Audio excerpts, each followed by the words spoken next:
વલસાડના ગુંદલાવ ગામમાં હવામાં ફેલાયું પ્રદૂષણ, લોકોને શ્વાસ લેવામાં પડી તકલીફ। વલસાડ તાલુકાના ગુંદલાવ ગામમાં ગતરોજ મોડી રાત્રે હવામાં ભારે પ્રદૂષણ ફેલાયું હતું, જેને પગલે ગ્રામજનોને શ્વાસ લેવામાં ભારે તકલીફ પડી હતી। આ બનાવને લઈને ગ્રામજનોએ ગુંદલાવ જીઆઈડીસીમાં આવેલી કંપનીમાંથી હવામાં પ્રદૂષણ ફેલાતું હોવાનું જણાવ્યું હતું। વલસાડના ગુંદલાવ ગામમાં જીઆઈડીસી આવેલી છે, જેમાં છેલ્લા ઘણા દિવસો રાત્રિના સમયે હવામાં ભારે પ્રદૂષણ ફેલાય છે, જેને લઈને આ વિસ્તારમાં વસવાટ કરતા લોકોને શ્વાસ લેવામાં ભારે તકલીફ પડે છે। એટલું જ નહીં, આ પ્રદૂષણ એક ઘાટ ધુમ્મસ જેવો હોવાથી વાહન ચાલકોને પણ તકલીફ વેઠવી પડી રહી છે। ગુંદલાવ ગામમાં અનેક ઔદ્યોગિક એકમો આવેલા છે, જેમાં કેટલીક કંપનીઓ કેમિકલ બનાવે છે, ત્યારે સ્વાભાવિક છે કે પ્રદૂષણ ફેલાવવું શક્ય છે। ત્યારે આ પ્રદૂષણ ફેલાવતી કંપની સામે જીસીપીસી વિભાગ દ્વારા કાર્યવાહી કરવામાં આવે તેવી પણ લોકોમાં માંગ ઉઠવા પામી છે।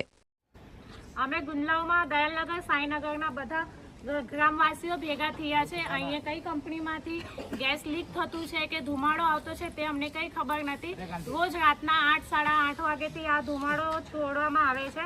અમને શ્વાસ લેવામાં અને ખાવામાં પ્રોબ્લેમ થાય છે ને નાઇટને સમયે બધાનો ઊંઘવાનો સમય હોય છે, તે આરામથી સૂઈ નથી શકતા। અમારું એટલી માંગણી છે કે આ ધુમાડાને બંધ કરાવવામાં આવે જલ્દીથી જલ્દ।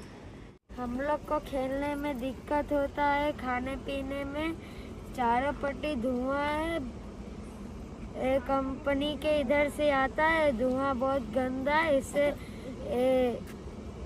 वो हो जाता है पूरा, ऑक्सीजन नहीं मिलता है जल्दी।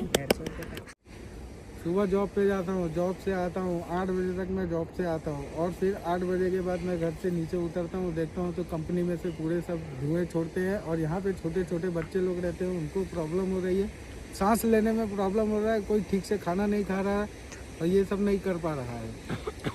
અમે વલસાડના ગુંદલાવ સાંઈનગરમાં રહીએ છીએ, તળાવ પાસે। અહીંયા અમુક ફેક્ટરીઓ એવી છે કે જ્યાંથી ઝેરીલી ધુમાડાઓ છોડવામાં આવે છે અને અમને શ્વાસ લેવામાં ખૂબ જ તકલીફ થાય છે અને અમારાથી અહીંયા નાઇટમાં આરામથી જમી પણ નથી શકાતું, ઘરમાં પણ હરખી રીતના નહીં રહી શકીએ છીએ।